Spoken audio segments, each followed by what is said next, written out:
ان الذین کفروا، بے شک وہ لوگ جنہوں نے کفر اختیار کیا، سواء علیہم، ان کے لیے تو برابر ہے، انذرتہم، کہ آپ صلی اللہ علیہ وآلہ وسلم ان کو آخرت کا ڈر سنائیں، ام لم تنذرہم لا یؤمنون، یا آپ صلی اللہ علیہ وآلہ وسلم انہیں آخرت کا ڈر نہ سنائیں، ان کے لیے برابر ہے، لا یؤمنون، وہ ایمان نہیں لے کر آئیں گے۔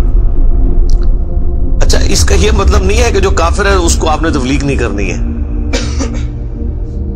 تو یہ کتاب ہدایت پوری انسانیت کے لیے، ھدی للناس وبینات من الہدی والفرقان، اس میں امپلائڈ ہے ان الذین کفروا، بے شک وہ لوگ جنہوں نے کفر اختیار کیا ہے، جان بوجھ کے آنکھیں بند کی ہوئی ہیں، جس کو ڈاکٹر اسرار صاحب رحمہ اللہ تعالیٰ بڑی پیاری بات کرتے تھے کہ جو شخص سویا ہوا ہے اس کو تو آپ جگا سکتے ہیں، اور جو آنکھیں بند کر کے لیٹا ہوا ہے اس کو کوئی نہیں اٹھا سکتا، کیونکہ وہ پہلے ہی جاگ رہا ہے، جاگنا چاہتا نہیں ہے۔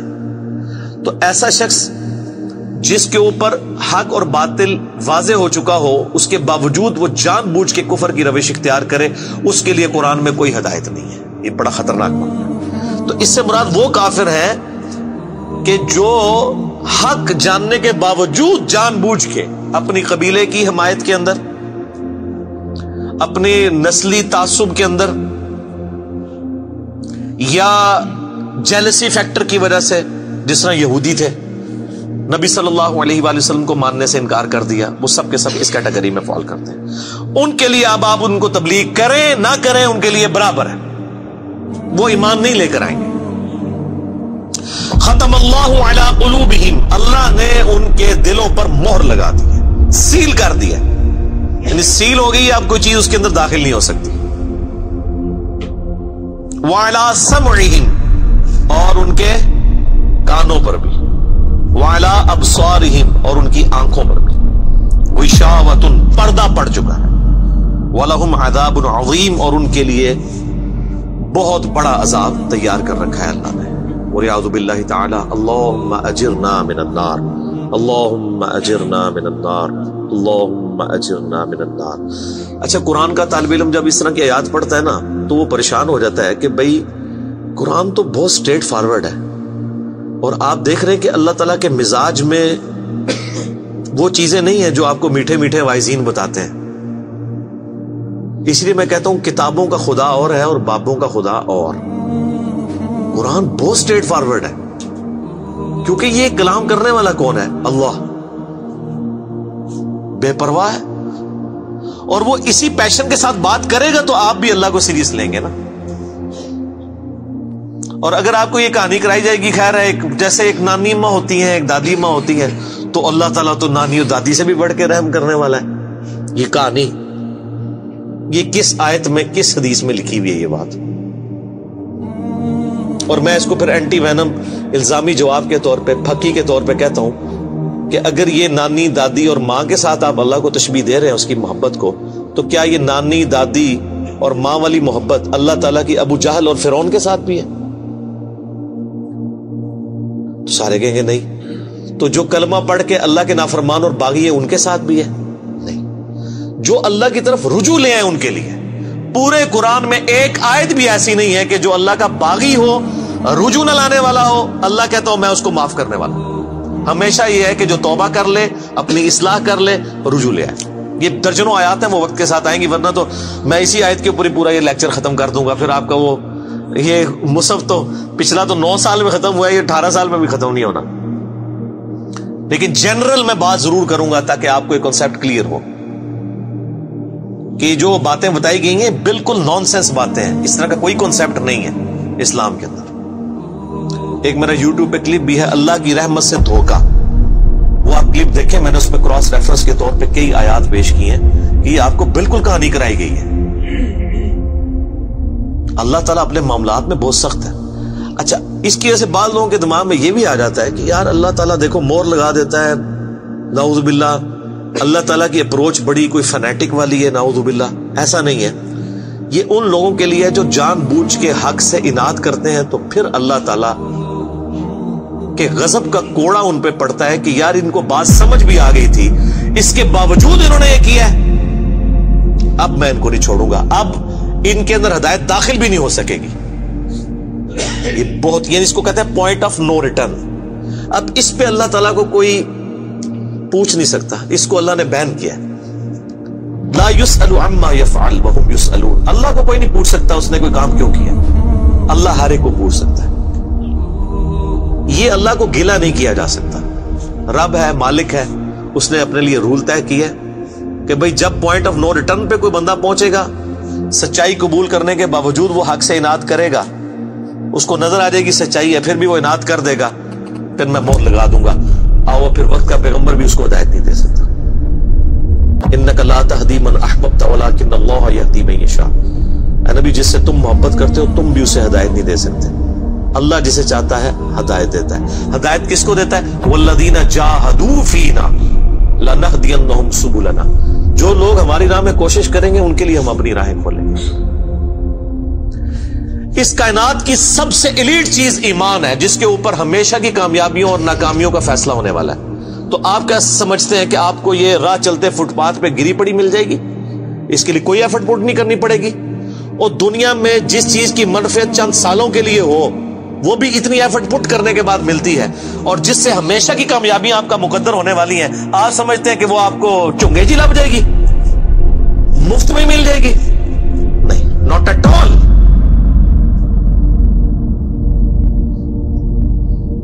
میری وائف نے جب پہلی دفعہ قرآن پڑھا نا شادی کے بعد، میں نے اس کو ایک قرآن کلاس ہوتی تھی رمضان شریف میں، تو میں نے کہا میں بچے وغیرہ میں دیکھوں گا، تم نہ صرف ایک دفعہ قرآن پڑھ لو تاکہ تمہیں پتہ چلے قرآن میں لکھا کیا ہوا ہے. قرآن آپ اکیلے بیٹھ کے تو ظاہر ہے اس طرح نہیں ہے، ایک ماحول ہوتا ہے، ایک ڈیکورم ہے، کلاس ہے جس طرح یہاں لوگ بیٹھے. تو رمضان میں پورا قرآن اس نے مکمل کیا نا، تو میں نے اس سے پوچھا تم نے کیا یعنی اس سے حاصل کیا؟ اس نے کہا جی اللہ بہت سخت ہے، اور جس خدا کا تعارف ہمیں ہمارے ماں باپ اور یہ معاشرہ کرواتا ہے وہ خدا نہیں ہے جو قرآن میں ہے. اللہ تو اپنے معاملات میں بہت سخت ہے. یہ کتاب انذار ہے، تبشیر اور بشارت ان کے لیے جو بات مانتے ہیں. جو نہیں مانتے ہیں ان کے لیے عذاب کا کوڑا ہے یہ کتاب. کیونکہ اللہ ہے نا، یہ کائنات اس نے اس لیے بنائی ہے کہ آپ جانوروں کی طرح کھائیں پیئیں، اولاد پیدا کریں اور مر جائیں. انسان کو اس نے اپنے لیے پیدا کیا ہے، پوری کائنات انسان کے لیے اور انسان کو اپنے لیے. وما خلقت الجن والانس الا ليعبدون. اچھا یہ جو بات ہے نا، ختم اللہ علی قلوبہم وعلی سمعہم وعلی ابصارہم، مہر لگا دی ان کے دلوں پر، کانوں پر، آنکھوں پر، پردہ ڈال دیا، اب عذاب ہی ان کو آئے گا. یہ آپ نے اگر بات سمجھنی ہے نا تو آپ پارہ نمبر 7 کے آخری صفحے پہ آ جائیں. سورۃ الانعام میں آیت نمبر ہے 110، 7ویں پارے کی آخری آیت. آپ کے یہ بلو والے قرآن میں 142 نمبر پیج کی آخری آیت 110 نمبر. وَنُقَلِّبُ أَفْئِدَتَهُمْ وَأَبْصَارُهُمْ، ہم پھیر دیتے ہیں ان کے دلوں کو اور ان کی آنکھوں کو، عقل اور ان کی آنکھوں کو، کہ وہ حق بات قبول نہ کریں. حق سے اللہ فرماتا ہے کہ میں ان کو حق سے اندھا کر دیتا ہوں. کما لم یؤمنوا به اول مرہ، جس طرح کہ انہوں نے بھی تو پہلی دفعہ جب ان کے اوپر حق کھلا تھا انہوں نے ایمان لانے سے روح گردانی کی تھی نا، اب یہ چاہیں گے بھی نہ تو میں ان کو اسلام کی طرف نہیں آنے دوں. وَنَذَرُهُمْ فِي طُغْيَانِهِمْ يَعْمَهُونَ، اور میں ان کو چھوڑ دوں گا اپنی سرکشی میں بھٹکتے پھرے. وَلَوْ أَنَّنَا نَزَّلْنَا إِلَيْهِمُ الْمَلَائِكَةَ، اور اب اگر فرشتے بھی ان کے سامنے نازل ہوں، وَكَلَّمَهُمُ الْمَوْتَى، اور مردے قبروں سے نکل کے ان کے ساتھ بات کرنا شروع کر دیں. وَحَشَرْنَا عَلَيْهِمْ كُلَّ شَيْءٍ قُبُلًا، اور ہر چیز جن کا ان سے وعدہ کیا تھا ان کی آنکھوں کے سامنے آ جائے، قیامت بھی، عذاب بھی، سب کچھ بھی. مَا كَانُوا لِيُؤْمِنُوا، پھر بھی ایمان نہیں لے کے. یہ ہے سر کتابوں کا خدا. یہ نانی اماں، دادی اماں اور ماما نہیں ہے، یہ اللہ ہے. کتنی سختی ہے کہ فرشتے بھی. اب مجھے بتائیں کسی سے مردہ نکل کے قبر سے کہے کہ میری تو پھینٹی لگ گئی ہے، آپ کو تو پوری زندگی نیند نہیں آنی ہے، لیکن اللہ فرما رہا ہے پھر بھی ایمان نہیں لے کے آئیں گے. کر لو جو کر. یہ اللہ کہہ رہا ہے. آمین. الا ان یشاء اللہ، ہاں اگر اللہ ہی چاہے زبردستی کسی کو اس طریقے سے ہدایت دے تو وہ الگ بات ہے. ولیکن اکثرہم یجہلون، لیکن اکثر لوگ جہالت کا شکار ہیں. وہ اپنی وشفل تھنکنگز کے اندر، امانیہم جنہیں کہا گیا، وہ ان میں پھر رہے، پھرتے رہے۔ اللہ تعالیٰ اپنے معاملات میں بہت سخت ہے میرے بھائیوں، اللہ کو سیریس لینے کی ضرورت ہے۔ ظاہر ہے اس کائنات کی ایک ہی حقیقت ہے، وہ اللہ ہے، اگر اس کو کوئی سیریس نہیں لیتا تو اللہ تعالیٰ کے لیے کیا ہے؟ وہ تو اپنے نبی سے 3 دفعہ قرآن میں کہلوا رہا ہے، قل انی اخاف ان عصیت ربی عذاب یوم عظیم، اے نبی تم فرما دو کہ بالفرض اگر میں بھی اپنے رب کی نافرمانی کروں تو مجھے خود اس بات کا ڈر لگا ہے کہ بڑے دن کا عذاب مجھے بھی آ پکڑے گا۔ جی سورۃ الانعام، سورہ یونس، سورہ الزمر، 3 سورتوں میں یہ ایک آیت 3 دفعہ آئی ہے۔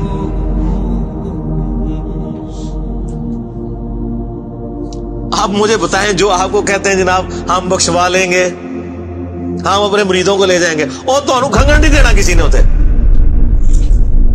تو یہ اس لیے کہ نہ انہوں نے خود قرآن پڑھا ہوا ہے اور نہ آپ کو پڑھنے دیں گے، ورنہ آپ کا دماغ کھل جائے گا۔ او جی گاڈ از آل لونگ، یہ کرسچنز نے بھی ایک دھوکہ دیا ہے نا، گاڈ از آل لونگ، تو میں نے ان کو بھی پھکی دی تھی کہ اگر گاڈ از آل لونگ ہے اور وہ آل لونگ کا کانسیپٹ پھر صوفیاء کے ہاں ادھر مسلمانوں میں بھی داخل ہوا، وہ جی اللہ کو ہماری نمازیں چاہیے، اور سر اللہ نے کب کہا مجھے تمہاری نمازیں چاہیے؟ اللہ کہتا ہے تمہیں تمہارے لیے نمازیں چاہیے، اللہ کے لیے نہیں، اپنے لیے۔ گاڈ از آل لونگ، او آل لونگ اس کے لیے ہے جو اس کا بندہ بن جائے گا، باقی کے لیے نہیں۔ تو پھر میں نے ان کو دنیاوی طور پہ ایک الزامی جواب، اینٹی وینم پھکی دی ہے کہ بتاؤ تمہارے دشمن کی بھی بیوی ہو اگر کوئی اور اس کے چھوٹے چھوٹے 4 بچے ہوں، کیا تم اپنے دشمن کے لیے خواہش رکھو گے کہ اس کی بیوی چھوٹے چھوٹے 4 بچے چھوڑ کے مر جائے اور اس کے بچے سوتیلی ماں کے ہاتھوں پٹتے رہے، ان کے مینٹل ماڈلز تک بدل جائیں؟ سارے کہیں گے نہیں نہیں جی، کیوں نہیں؟ دل پسیجتا ہے۔ اچھا آپ کا دل پسیجتا ہے اور آپ نے ہمیں یہ کہانی کرائی ہے کہ اللہ تعالیٰ ماں سے اتنے گنا اور دادی سے اتنے گنا اور نانی سے اتنا گنا محبت کرتا ہے، تو وہ اللہ روزانہ ہزاروں ایسی عورتوں کو موت کیوں دیتا ہے جن کے 4 چھوٹے چھوٹے بچے ہوتے ہیں؟ اس پہ ساروں کی زبانیں گنگ ہو جاتی ہیں۔ اگر وہ آل لونگ ہے کیوں موت دیتا ہے؟ آپ تو اپنے دشمن کی بیوی کو بھی موت نہ دیں، وہ روزانہ ہزاروں ایسی ماؤں کو موت کیوں دیتا ہے جن کے چھوٹے چھوٹے بچے ہوتے ہیں؟ اس کا مطلب ہے آپ نے جو احساسات ڈیولپ کیے ہوئے ہیں کہ اللہ اپنے بندوں کے ساتھ یہ کرتا ہے، وہ نہیں ہے۔ اللہ اپنے احساسات کا اسیر نہیں ہے، اللہ کے وہ جذبات نہیں ہے جو آپ کے ہوتے ہیں، وہ بے پرواہ ہے۔ ہاں جو اس کا ہو جائے نا اس کے لیے معاملہ الگ ہے۔ وہ صحیح بخاری میں حدیث ہے کہ جس نے میرے ولی کے ساتھ دشمنی کی میرا اعلان جنگ ہے اس کے خلاف، اور انسان میرا قرب نہیں حاصل کرتا مگر فرائض کے ذریعے اور نوافل پہ استقامت کے ذریعے اس لیول پہ پہنچ جاتا ہے کہ میں اس کے ہاتھ بن جاتا ہوں جس سے وہ پکڑتا ہے، میں اس کے کان بن جاتا ہوں جس سے وہ سنتا ہے، میں اس کی آنکھیں بن جاتا ہوں جس سے وہ دیکھتا ہے، میں اس کے پاؤں بن جاتا ہوں جس سے وہ چلتا ہے۔ اچھا ادھر ہی حدیث روک دیتے ہیں صوفیاء اور وہ کہتے ہیں وہ خود ہی خدا بن گیا، ایتھوں ہاتھ پائے گا انجو ہو جائے گا۔ وہ آگے پڑھو کیا لکھا ہوا ہے، وہ جب اپنے دشمن کے اگینسٹ مجھ سے پناہ طلب کرتا ہے میں اسے پناہ عطا کرتا ہوں۔ اگر وہ اللہ ہی سے پناہ طلب کر رہا ہے تو وہ پھر ہاتھ مارنے جو گا تو نا یہ ہاتھ بن جاتا ہوں، پاؤں بن جاتا ہوں، کان بن جاتا ہوں، اس سے مراد یہ کہ اس کا اوڑھنا بچھونا پھر میں ہی بن جاتا ہوں۔ قل ان صلاتی و نسکی و محیای و مماتی للہ رب العالمین، اے نبی تم فرما دو بے شک میری نماز، میری قربانی، میرا جینا، میرا مرنا سب اللہ کے لیے۔ اوڑھنا بچھونا اللہ بن جاتا ہے۔ اس حدیث کے آگے الفاظ ہیں، اللہ تعالیٰ ماتا ہے مجھے کبھی کسی معاملے میں ہچکچاہٹ نہیں ہوتی سوائے ایک معاملے کے کہ جب مجھے اپنے کسی مومن بندے کو موت دینی پڑتی ہے۔ اللہ کہتا ہے میں بھی اس پہ ریلیکٹڈ ہوتا ہوں، کیوں؟ میرا بندہ موت کو ناپسند کرتا ہے۔ ظاہر ہے موت تو کسی کو بھی پسند نہیں ہے، انسان زندہ رہنا چاہتا ہے اور یہ اللہ نے انسان کی کوالٹی رکھی ہے کہ اسے زندہ رہنے کی خواہش ہے۔ اسی لیے اولیاء اللہ بھی جب خطاب کر رہے ہو نا وہاں پہ اسپیکر پھٹ جائے تو وہ بھی یوں کر جاتے ہیں، لا حول علیہم ولا هم یحزنون۔ کیوں کرتے ہیں؟ یہ نیچرل اللہ نے رکھا ہوا ہے۔ کسی اولیاء اللہ کو کہنا یہ سامنے یہ بٹ صاحب کے پاس جو بندوق بڑی خطرناک سی انہوں نے تانی ہوئی ہے، کسی اولیاء اللہ کو کہنا پڑھ لے کلمہ میں چلان لگاؤں، تو آپ دیکھ لیں اس کی کیا حالت ہوگی۔ یہ اللہ نے نیچرل رکھا ہوا ہے۔ موت تو اللہ فرماتا ہے کہ میں بھی ریلیکٹڈ ہوتا ہوں، وہ اپنی موت کو ناپسند کر رہا ہوتا ہے اور میں اسے موت دے کے اپنے پاس لانا چاہتا ہوں۔ پھر کیا ہوتا ہے؟ پھر تو وہ قرآن پاک میں سورہ حمیم سجدہ میں ہے نا کہ ایسے لوگوں میں پھر فرشتے نازل ہوتے ہیں، ان کو بشارت دیتے ہیں موت کے وقت. اور پھر سنن ابی داؤد میں، سنن نسائی میں بڑی ڈیٹیلڈ احادیث ہیں کہ جب ایمان والے کی موت کا وقت قریب آتا ہے تو باقاعدہ اس کو آمادہ کیا جاتا ہے کہ وہ خود کہے کہ میں مرنا ہے. وہ جب سب کچھ دیکھتا ہے وہ کہتا ہے ٹھیک ہے جان دو. پہلے نہیں کہتا جان دو. بڑا مشکل کام ہے. پہلے کہنا کہ جان دو تو حضرت موسیٰ علیہ السلام تھپڑ کیوں مارتے ہیں اسرائیل کو؟ میرا وہ بھی کلپ چڑھا ہے نا، بخاری مسلم میں حدیث ہے جو. تو یہ بہت سینسٹیو ایشو ہے. اللہ تعالیٰ کے بارے میں آپ اپنے دماغ کھول لیں. یہ آپ وہ کتاب کھول رہے ہیں جو بابوں کی لکھی ہوئی نہیں ہے کتاب. یہ اللہ کی نازل کردہ کتاب ہے. اس کو اسی طریقے سے سمجھنا ہے. شروع میں ہی آپ کا کانٹا نکل جائے گا تو آپ کو آگے قرآن سمجھنا آسان ہوگا. اللہ کے مزاج کو سمجھنا ہے آپ نے، اور یہ دماغ میں بات طے کر لینی ہے کہ بابوں کا خدا اور ہے اور کتابوں کا خدا اور. یہ آپ جو پڑھ رہے ہیں نا، یہ وہ خدا ہے جس کا تعارف محمد رسول اللہ صلی اللہ علیہ وآلہ وسلم نے آپ کو کروایا. یہ وہ خدا ہے جس کا تعارف پیغمبروں نے کروایا، اور پیغمبروں نے ان کتابوں کے ذریعے کروایا جو اللہ نے ان پہ نازل کی تھی. یہ مولانا روم کے مثنوی شریف والا خدا نہیں ہے، یہ قرآن شریف والا خدا ہے. وہ کہتے ہیں وہ مثنوی مولانا روم جو ہے وہ فارسی کا قرآن ہے. استغفر اللہ تو بولی ایڈیاں کہانیاں، ایڈے جھوٹ، اتنی انبیاء کی گستاخانہ واقعات اس کے اندر ہیں، اور اس کو کہتے ہیں فارسی کا قرآن ہے. سر فارسی کا قرآن وہی ہوگا جو قرآن کا ترجمہ فارسی میں شاہ ولی اللہ دہلوی نے کیا ہوا ہے. باقی وہ کہانیاں لکھتا رہے، وہ قرآن نہیں بنتا. تو یہ ساری میں نے گفتگو شروع میں ہی کانٹا نکال دیا.